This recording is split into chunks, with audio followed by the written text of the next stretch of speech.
बिस्मिल्लाहिर्रहमानिर्रहीम।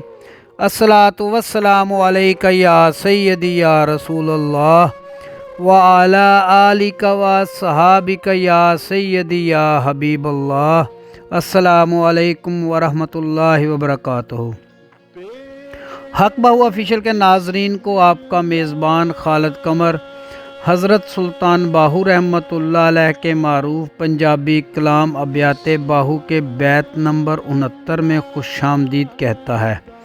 हज़रत सुल्तान बाहू रहमतुल्लाह अलैह इस बैत में फरमाते हैं, दिल बाज़ार ते मुँह दरवाज़ा, सीना शहर दसींदा हूँ, रूह सौदागर रहज़न, हकदा माल खसींदा हूँ, जां तोड़ी ए नफ्स ना मारी, तां ताई वक्त खड़ींदा हूँ, ना कर वेला ज़ाया बाहू, वेले ताक मरिंदा हूँ। आप रहमतुल्लाह अलैह फरमाते हैं, सीना की मिसाल शहर जैसी है जिसका बाज़ार दिल होता है, जबकि उस शहर में दाखिल होने के लिए दरवाज़े का काम मुँह करता है। इंसानी वजूद के अंदर रूह सौदागर का काम करता है, जबकि नफ्स यानी नफ्स अमारा डाकू है जो हक का माल यानी सीधे रास्ते पर चलने का अमल छीन लेता है। ऐ दरवेश, जल्दी से अपने नफ्स अमारा को मार ले। टाइम गुजरने के बाद अगर तुझे खुद को दुरुस्त राह पर चलने का ख्याल आया तो उस वक़्त टाइम गुजर चुका होगा, यानी उस वक़्त तू ज़िंदगी ज़ाया हो चुकी होगी। ए बाहू, तू वक़्त को ज़ाया ना कर। बेहतर यही होगा कि अगर घर का दरवाज़ा बर वक्त बंद करोगे तो कोई चोर डाकू अंदर दाखिल नहीं हो सकेगा। हज़रत सुल्तान बाहू रहमतुल्लाह अलैह ने लोगों को रब ताला की कुर्बत के तौर तरीके समझाए हैं कि सीधे रास्ते पर चलने के लिए इंसानी वजूद में मौजूद दिल, रूह, मुँह और नफ्स बारे समझाया है।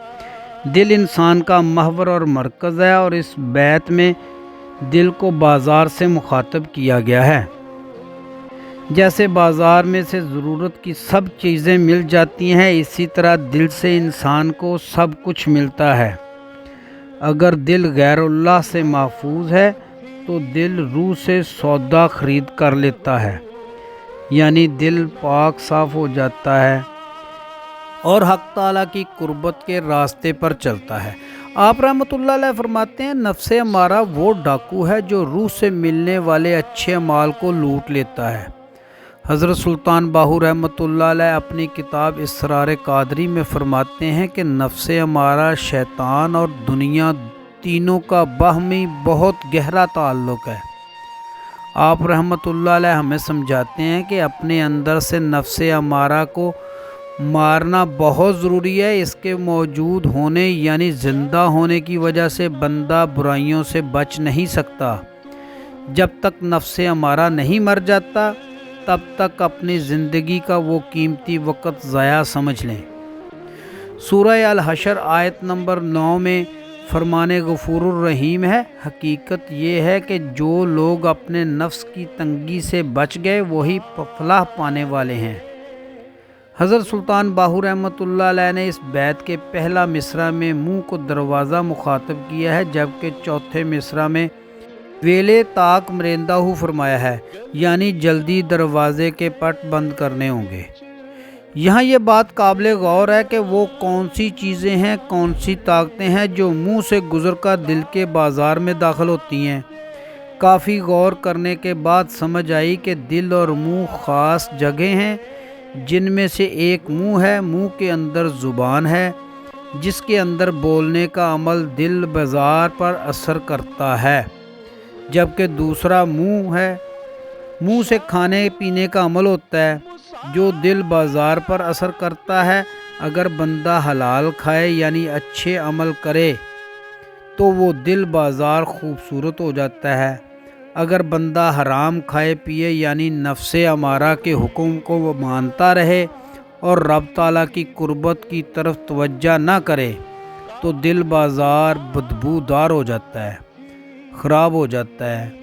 इसी तरह अगर नफ्से अमारा के पीछे लग के अपनी ज़ुबान को बुरा बोलने का अमल करवाया तो अल्लाह पाक का गुस्सा عروج پکڑ لے گا۔ زبان کا یہ عمل دل بازار کو خراب ہی کرتا ہے۔ آپ رحمۃ اللہ علیہ فرماتے ہیں برے اعمال کے دروازے کو جلدی سے جلدی بند کرنا چاہیے اور وقت ضائع کیے بغیر نفس امارہ کو مار کر نیکی کی راہ پر چلنا چاہیے۔ امید ہے آپ کو آج کی ویڈیو پسند آئی ہوگی۔ آئندہ ملیں گے انشاءاللہ بیعت باہو کے بیت نمبر 70 کے ساتھ۔ تب تک کے لیے اپنا خیال رکھیے گا۔ اپنے میزبان خالد قمر کو اجازت دیجیے۔ اللہ حافظ۔